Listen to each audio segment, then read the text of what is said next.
Les 17 millions d'hectares que représente la forêt française sont riches et diversifiés. La forêt rend une multitude de services et, dans toute gestion forestière, 3 aspects sont à prendre en compte: le social, l'environnement et l'économie. Masvaux-Niederbrück est une petite ville de 4000 habitants située dans la vallée de la Dollère, au sein du massif des Vosges. Chapitre 1: la forêt de la vallée de la Dollère. Alors pour notre commune, la gestion de la forêt est très importante.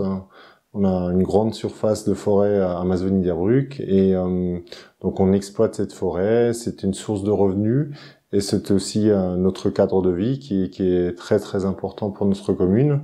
Et donc on souhaite en prendre soin comme la prunelle de nos yeux. La commune de Masvaux est le propriétaire forestier principal de la vallée de la Dollère.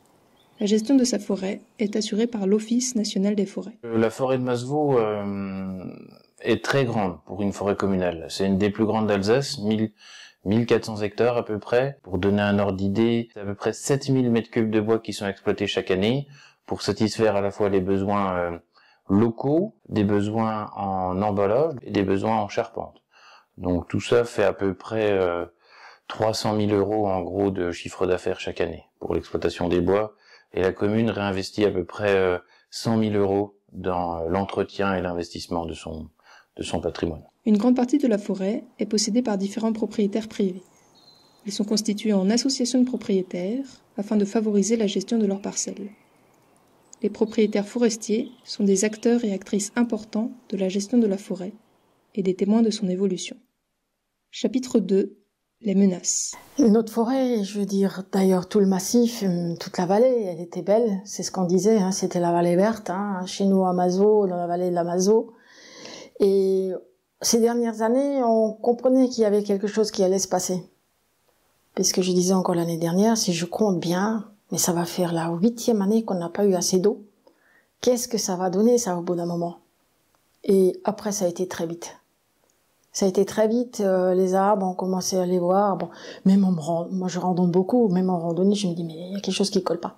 Qu'est-ce que ça fait tous ces équipes par terre? Je dis, mais c'est pas possible.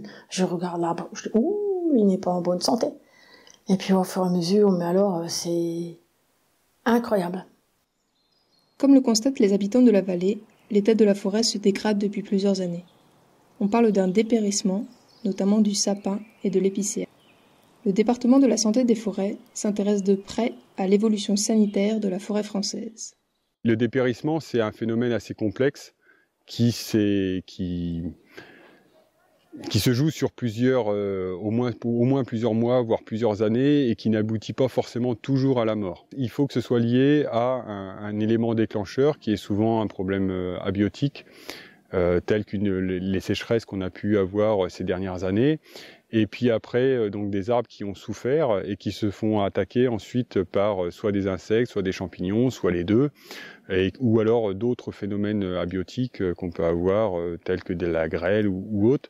Et tout ça, accumulé les uns à la suite des autres, vont affaiblir de plus en plus les arbres, qui vont aboutir ou non à la mort. Dans la vallée de la Dollère, le point de départ des dépérissements, c'est la tempête Eleanor de 2018. On subit une crise sanitaire sans précédent, qui est l'équivalent aujourd'hui d'à peu près 2 fois la tempête de 99 pour la commune de Masvaux, sur une période de 4 ans.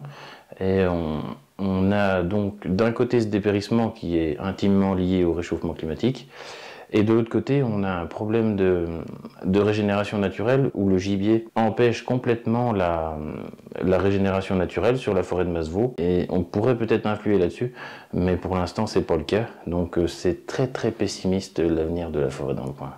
En Alsace, c'est la Chambre d'agriculture qui œuvre au développement de la forêt privée par conseil auprès des petits propriétaires. Mes inquiétudes par rapport à l'avenir, c'est justement le fait de reconduire peut-être des erreurs qui ont été faites par le passé. Aujourd'hui, avec les 3 années de sécheresse qu'on a eues, on assiste donc à des dépérissements de ces essences et à des reboisements derrière. Et j'ai peur qu'avec ces reboisements monospécifiques, on assiste à l'avenir aux mêmes écueils qu'on connaît aujourd'hui. Chapitre 3. Les solutions? On voit tous les jours, on pose un tas de questions. Alors, entre ce qui est les erreurs qui ont été faites dans le passé, c'est-à-dire de ne pas faire une forêt avec toute une série de plans, de pas couper à temps, puisque c'est pareil, les arbres, lorsqu'ils ont un certain âge, il faut les couper, il faut les sortir. Et entre le manque de pluie qu'il y a eu, qu'est-ce qu'on peut dire aujourd'hui? Qu'est-ce qu'il faut faire? Ce qui serait souhaitable, c'est qu'on arrive à maintenir un mélange d'essences qui seront certainement différentes de ce qu'on a aujourd'hui, mais qui permettront de maintenir le trio un petit peu d'éléments qui constituent la gestion de la forêt aujourd'hui, donc l'aspect social, l'aspect économique et l'aspect environnemental. Donc, je veux dire, l'avenir, c'est vous, ce n'est plus nous. Alors c'est à vous de nous dire ce qu'on doit faire, comment on doit réagir. Si on peut réagir. Chapitre 4. Le projet. Dans le cadre du projet Changement climatique et ressources naturelles, coordonné par Christian Piedalu, les étudiantes et étudiants AgroParisTech ont cherché à évaluer la dynamique du dépérissement, à identifier les peuplements et les conditions environnementales les plus à risque, et à évaluer les mesures de gestion pouvant être mises en place dans la forêt de Masevaux. Ils ont ainsi passé une semaine sur le terrain afin de réaliser des relevés. 66 placettes en forêt publique ont déjà été couvertes par le projet étudiant de 2019. 92 placettes supplémentaires ont été réalisées en 2021 au sein des forêts privées. Les données récoltées ont permis de caractériser l'environnement de chaque placette, les arbres présents ainsi que leur état sanitaire. Les caractéristiques du sol ayant une importance capitale pour le développement du peuplement forestier, la profondeur maximale prospectable par les racines a été relevée, et des échantillons ont été récoltés pour des analyses plus poussées en laboratoire. Ainsi, en 2019, 5% des peuplements de sapins et d'épicéas étaient identifiés comme dépérissants sur les images satellitales.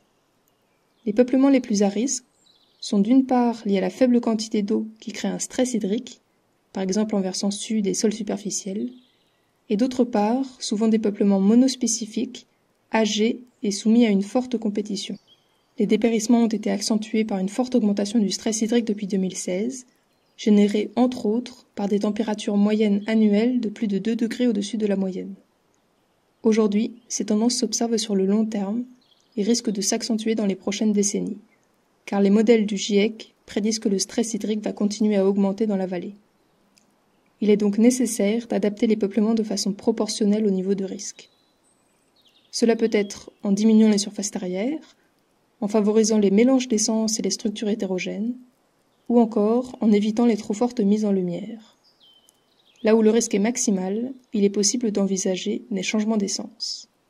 Il y a donc un enjeu majeur, et il va falloir mobiliser beaucoup d'énergie pour conserver une forêt dans la vallée de la Dolère. Chapitre 5. Le futur ?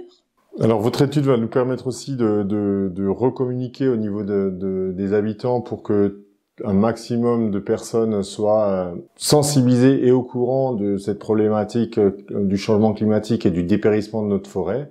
Je pense que vu l'urgence et vu l'importance de ces questions, il y a qu'en mobilisant vraiment l'ensemble des forces des organismes et des volontés qu'on pourra arriver à des réponses à la mesure de l'urgence climatique et du réchauffement. Pour moi, le maître mot là, dans les années à venir, les mois à venir, c'est la diversité et ne pas précipiter les choses. Laissons le temps au temps, et même s'il il y a des choses à faire, il faudra faire des choses parce que ça va changer et il y a vraiment des choses à faire. Mais prenons le temps de réfléchir.